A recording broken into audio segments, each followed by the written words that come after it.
ঈদের টানা ছুটিতে সৈকতের শহর কক্সবাজারে বাঁধভাঙা উচ্ছ্বাসে মেতেছেন ভ্রমণ পিপাসুরা। তীব্র গরম উপেক্ষা করে সাগর তীরে তৈরি হয়েছে উৎসবের আমেজ। কক্সবাজারের লাবণী, সিগাল থেকে শুরু করে কলাতলী পয়েন্ট সর্বত্রই এখন পর্যটকে মুখর। ঢল নেমেছে শিশু কিশোর থেকে শুরু করে তরুণ তরুণী সহ সব বয়সী পর্যটকের। কেউ সৈকতের বালিয়াড়িতে ঘোড়ার পিঠে চড়েছেন, কেউ আবার দ্রুত গতির জেটস্কি নিয়ে ছুটে যাচ্ছেন গভীর সমুদ্রে, কেউ আবার মুহূর্তগুলো করছেন ফ্রেমবন্দি।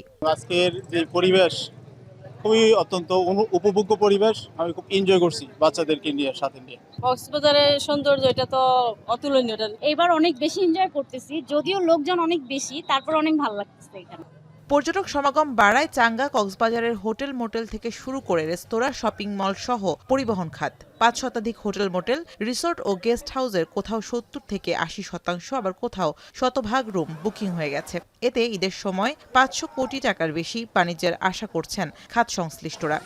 ৯ তারিখ থেকে আসলে আমাদের মূল বুকিংটা ছিল ৯, ১০, ১১, ১২ ফুললি বুকটি ছিল। কক্সবাজারে লক্ষ লক্ষ পর্যটকের আগমন ছিল। কক্সবাজারে যেটা ব্যবসা আমরা আশাবাদী আশা করি সর্বোচ্চ সেটাই হয়েছে।